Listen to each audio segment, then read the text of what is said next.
hindi ka. At saka po dali, Jordino. Ito rin po yung mga pasipor na ito.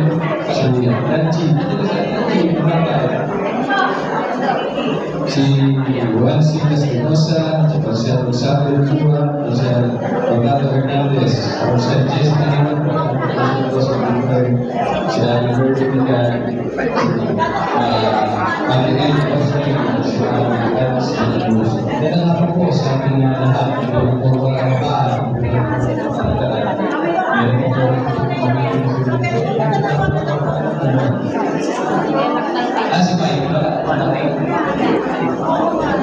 Direct ko po ngayon, dalawa yung aking pag-usapan ngayon. Una, yung tungkol sa contention. Ang pangalawa, yung tungkol dito sa Philippine. So, tungkol na tayo sa local pension. Bago tayo lumawin, siyempre, gusto ko rin natin pag-usapan natin yung national pension. Dito makikita sa national pension. Kasi kung hindi ka lang dito, bakit kami napapasali, bakit kami hindi nabibigyan, bakit sila maraming tanong tungkol sa national pension. Unang na po gusto kong linawin sa yung national pension, meron po yung maasin mo. Ito po yung ibaras ng national pension. Pangalawa, ang nagpapatakot po hindi po ang mga nakapahanaan, kundi ang nasyonal. Ang ginagawa lang po ng samahan ng senior citizen, nagbibigay ng mga pangalan. Kung sino po yung, ang sabi ko kasi sa national pension, ang kailangan makakatanggap ay yung mahirap na senior citizen, piling ko lang natatanggap na SSS at GSIS. Ano ho? So, ang gagawin po ng samahan ng senior citizen, maglalagay na po ng mga pangalan, ibigay sa DSWD, forward po ng DSWD sa national. Ang magdidesisyon po kung sino po yung mabibigyan ng national pension ay yung pong mga naandun sa sentral ng DSWD. Bababa na po yun. Ano ho? Maraming problema sa national pension. Parang nasa si Michael, 2,000 lang sa atin, ano? 1,000 senior citizen lang. National pension. 2,000 plus. Tapos, binawasan pa tayo ng bilang. Dahil nakita sentral na yung ilan doon sa mga binigay na pangalan ay dinaya. Ibig sabihin, meron na palang natatanggap na GSIS, meron na mga natatanggap na SSS, ibinigay pa yung pangalan. So, bilang kapangusahan po ng bayan ng Santa Cruz, binawasan pa ho tayo ng bilang. Medyo malaki yung binawasan ng bilang. 100 plus po na slot yung binigay sa atin. So, imbis na madagdagan tayo ngayon, taon, ang nangyari po, binawasan po tayo. Kasi ang nila, ang dadaya daw ang bayan ng Santa Cruz pagdating ko sa pagsusulite. So, yun po ang naging problema ng national pension. Kasi hindi po namin madagdagan tayo ngayon. Kasi ngayon, ayaw po tayong dagdagan. Imbis na madagdagan pa tayo, binawasan pa tayo. So, ayun po, malinaw na naman po sa national pension. Takto tayo sa usapin, nalayo ko nawawala.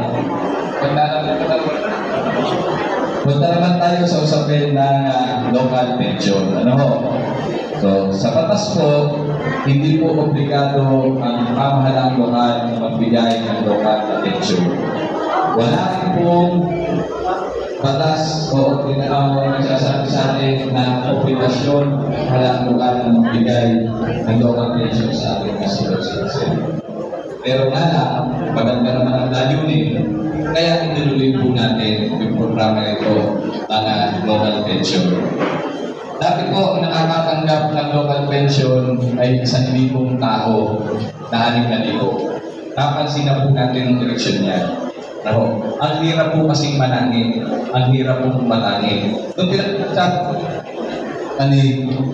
Ate Presia, nung pamunuan ng senior citizen. Ang una, ang gusto nila, yung 1,000 nakakatanggap ng senior citizen, dagdagan na lang ng 1,000 o kaya hatiin para maging 2,000 ang makakatanggap ng senior citizen.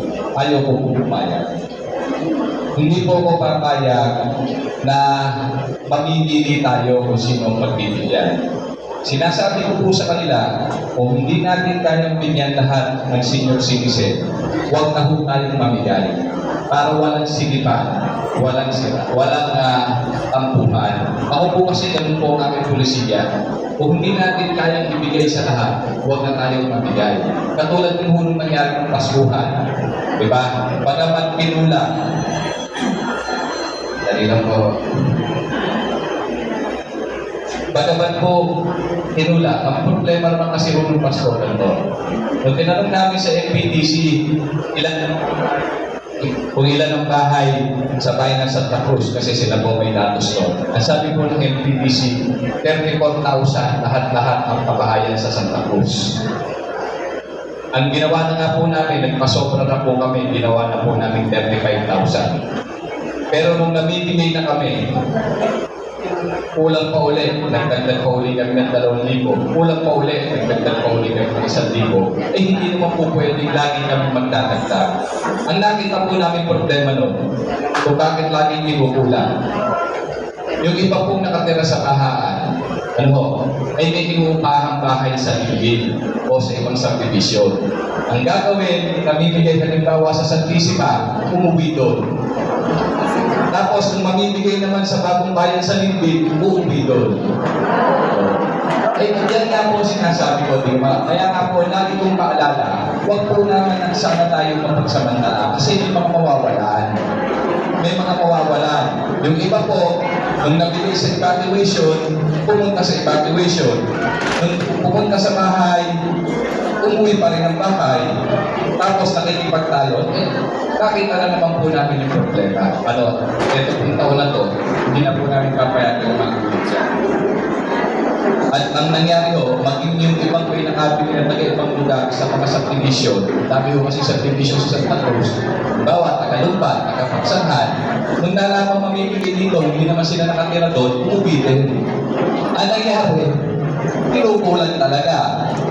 Alam niyo naman, siyempre, hindi talaga nawawala yung nagsasamantala, hindi talaga nawawala yung ewan ko pa, kahit anong pakiusap mo. So, punta po tayo dito sa local pension.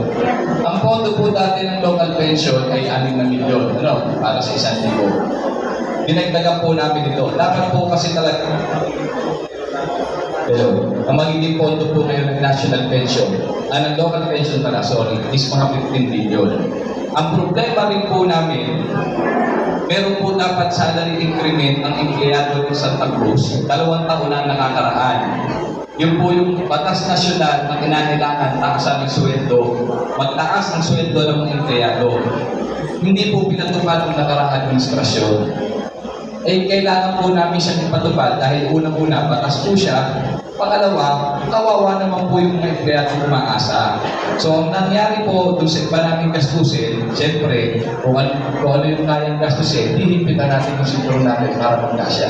Binawasan lang po namin ang bahagya yung pondo po ng local pension. Dati po, 6 na milyon. Ginawa po namin siya. Dapat po, 15 million na siya. Binawasan lang po namin siya ng 9 million na again. Tapos, nagpondo rin po kami ng 6 na milyon para po sagad sa mga senior citizen. So, ang total po ng pondo para sa mga senior citizen, pinakamalaki po sa kasaysayan ng Santa Cruz ay 15 milyon. Ngayon, ang datos po ng DSWD pagdating sa senior citizen, hindi pa rin masyadong malinaw. Pag tinatanong mo yung pamunuan, sasabihin nila ganito bilang. Pag tatanungin mo yung pangulo sa isang barangay, ganito bilang. Ang gulo rin po. Kaya kami, nagpasi kami kung ilan ang may card. Kasi yun ang malinaw na may datos. At ang may card po na kumuha ng senior citizen ay yung buong nasa bilang mga 14,600. Mga ganun po. Anong bilang ng senior citizen? Nagkaroon nga rin kami ng diskusyon dito. Kasi ang gusto ng ibang pamunuan, yun daw hindi na-attend ng meeting. Kung hindi active, hindi dapat nakatanggap. Hindi rin po ako pumayag. Kasi po, may dahilan kung bakit hindi nakakarating. Unang-una, malayo. Alam naman natin na mga lolo pag kami malayo sa isang lugar, eh, siyempre, hirap pumunta. Pangalawa, meron din naman tayong malulunto na may karamdaman na hindi na talaga kayang pumunta sa pagpupulong. Di ba? At siyempre, kalimitan naman ng lolo't lola, laging napapakiusapan ng anak na mag-alaga ng apo. Eh, totoo naman yun. Ay, siyempre, tayo naman, laging mahirap tumanggi sa apo, hindi natin ngayon. May kanya-kanyang dahilan kung paano hindi nakakarating. Kaya po, hindi po ko pumayag sa sistema na kung sino lang yung aktibo, siya lang yung makakakuha. Kaya po tayo, sabi ko, kung tayo magbabase sa bilang ng senior. Ganito po ang problema natin. Meron po tayong pondong 9 million. Sinasabi ko po ng eleksyon. Ganito. Kung ano yung pondo, pagkasyahin sa lahat. Para walang tampuhan. Para walang pipiliin. Meron po tayong 9 milyon na pondo na nasa local appropriation natin ng 9 million. Meron din po tayong pondo ng 6 million para sa gamot. Nung iniisip namin kung paano mas magiging epektibo yung pagbibigay o makatanggap maramdaman ng ating mga senior citizen yung local pension, naisip po namin na bakit hindi na lang natin sagutin yung pang-maintenance na gamot ng ating mga senior citizen ng isang buong taon. At yung pong pang-maintenance na yan ay inahatid sa tahanan ng mga senior citizen. Bawat isang senior citizen, inahatid po yan. Ano ba yung mga pang-maintenance na gamot na yan? Losartan, Amlodipine, Metformin, tsaka vitamins na kailangan nyo. Kaya naiintindihan ko. May mga senior citizen naman na walang pang-maintenance na gamot. Alam ko po yun.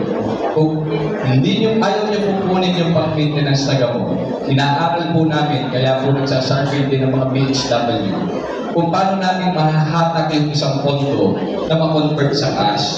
At hindi po kasi kayo kukuha ng gamot. Usapan naman po natin, bibigay po sa lahat. Meron po 15 na 19. Basta gano'n. Kwenta po namin, ang makukuha niyo po is 600 pesos. Isang tanggapan lang po ito. Pero ito naman po, pangako ko sa inyo, taon-taon naman po lumalaki ang aming budget. At ang senior citizen naman po, hindi naman po siya yung lumalaki ang bilang ng mga bilang. Kasi marami naging senior, marami rin po nababawas. Kanya-kanyang graduation lang naman yan.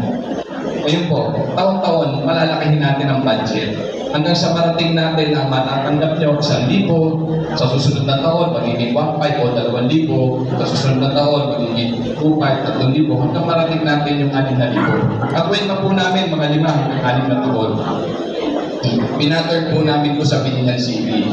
Kasi ganun po ang ginawa nila. Inuti-uti po nila yung paglaki ng pagbibigay ng local pension sa kanilang mga kababayan. Kaya po tayo dito, para tanungin po kayo.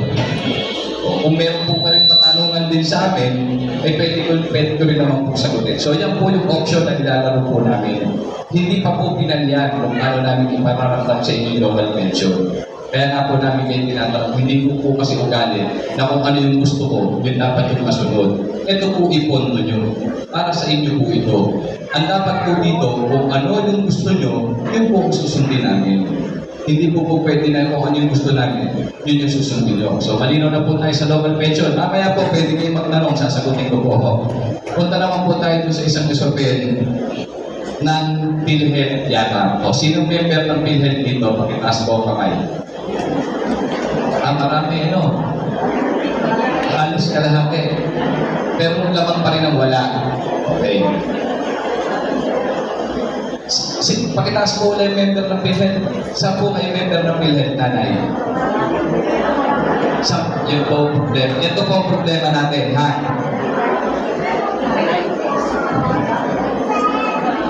Nag-file. Pero sa Sampa po kayo. Kukunin ko lang yung kode ko.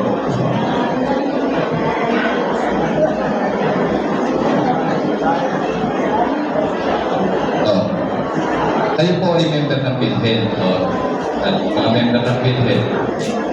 Alam niyo po ba na kayo ay member dapat ng yakap? Alam niyo ba ang benepisyo na dapat nakukuha ng yakap? Nakukuha niyo siya. Kasi nga, yan nga po ang problema. Kami po, tinutulak po namin dito na makuha niyo po yung benepisyo niyo bilang member ng yakap. Para to sa hindi nakakaalam, Ito po ang dapat benepisyo nyo pag kayo tinuturo ng yakap. Unang-una, libre po dapat ang inyong mga CBC, complete blood count, lahat po, aspirin, HPCU, analysis, ECG, X-ray, pap smear, at iba pa na sakop ng yakap. Libre din po cancer screening, mammography, CT scan, ultrasound, colonoscopy. At ang pinakamahalaga po dito, meron po kayong halaga ng 20,000 na gamot sa isang taon na pwede po pusin. Meron po kami po ay nakikipag-ugnayan ngayon sa isang laboratorio na magtatayo po sa bayan ng Santa Cruz na accredited po ng PhilHealth. Kapag ka po yun ay naitayo, tayo po ay member ng AKAP, pupunta lang po kayo doon, libre po ang magiging laboratorio. Hello. Kasama po dito yung pagtatayo po ng butika na accredited ng PhilHealth. Kapag ka po yun ay itayo, may dala po kayong reseta, meron pong listahan ng 75 na gamot na libre. Dadalhin nyo lang po yung inyong reseta. Papareseta po kayo sa doktor na accredited ng PhilHealth, dadalhin nyo po doon. Makukuha nyo po yung gamot na libre. Ngayon, kinakailangan po tayo ay member ng AKAP sa RHU ng Bayan Santa Cruz para makuha nyo po yan. Kung kayo po ay member sa San Pablo, papalipat lang po kayo sa Santa Cruz. Ano po magiging sistema natin? Magseset po kami ng isang araw, bababa po dito yung mga taga-DSWD, bababa po yung mga taga-RHU, aayusin po yung membership nyo para mapakinabangan nyo po ng yakap. At kapag ka dumami po ng dumami ang member natin, ang hihilingin po namin doon sa mga butika, magtayo po sila ng butika kada barangay para hindi na po kayo lalayo. Doon na po kayo pupunta. Pero siyempre, kailangan po kasi dumami ang member sa isang barangay dahil magastos din po magtayo ng butika. Rerenta sila ng lugar, kukuha po sila ng tao, kukuha po sila ng pharmacist. So, malinaw po, bababa po ang DSWD. Yung mga hindi po member, huwag po kayo mag-alala. Dadating po sila dito, dala ang form, dala yung mga gamit nila, i-re-register po kayo. At hindi lang po ito eksklusibo para sa mga senior citizen. Kung meron po kayong anak, kung meron po kayong kapatid, kahit hindi senior citizen, malaya po magpa-member dito po sa PhilHealth Yakap. Isa po ang PhilHealth sa may pinakamalaking pondo.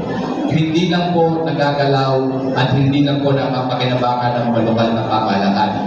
Bakit? Kasi kalimitan ng hinihingi ng mga mayor ay ambulansya, kalsada, barangay hall, covered court. Kaya po ito, itinutulak po namin kasi sayang. Ang laki po ng pondo ng PhilHealth at ang laki po ng magiging pakinabang ng ating mga kababayan. At yung ibang mga member dito, tulad ni ate, hindi nyo po napapakinabangan. At ang problema rin po dito, wala naman po akong papangalan ng hospital. Kalimitan ng private hospital. Ikaw yung member ng PhilHealth. Ikaw yung member, ako, katulad ko, member ako ng PhilHealth. Di ba, pag nagpa-blood game tayo, dahil may pambayad ka, papayaran mo. Pero ang ginagawa ng ibang hospital, dahil ikaw yung member ng yakap, sisigilin pa rin na sa PhilHealth yun. Ito tawag usap lang po ito. Diba? At yung ibang ospital, para hindi mo siya mapakinabangan, ang gagawin niya, re-resetahan ka niya ng gamot na hindi mo kayang gamunin mo sa butika. Negosyo po yan eh. Diba? Siyempre, wala naman tayo to. Totoo lang naman po. Diba? Maraming sagot ang PhilHealth. Pero siyempre, parang ganito yan. Yung panahon ng COVID. Diba? Bakit kahit hindi COVID ang kinamatay mo, kaya i-declare ng hospital COVID? Kasi mas malaki ang makukuha ng hospital sa PhilHealth. Ganyan din po yan. Pero tayo, ang gusto natin, huwag samantalahin yung pondo. At ang gusto natin, mapakinabangan ng ating mga kababayan, lalo na ng senior citizen, na kapag ka nagpa-blood team ka, dapat libre, wala ka nang papayaran. Kasi ang member ka na ng PhilHealth eh. May yakap ka na dapat eh. Bakit ka pa magbabayad? O, sino ho dito yung mga senior citizen na dapat mapa-blood team, binapan pa rin nila. Doktora, libre po sila eh. Tingnan nyo ho, may bayad, may member kayo ng PhilHealth. Nakita nyo naman po sa inyo kung ano po dapat ang perimeter nyo at yakap. Binayaran nyo. Alam nyo po ba pagka siningil pa nila sa PhilHealth? Kaya gusto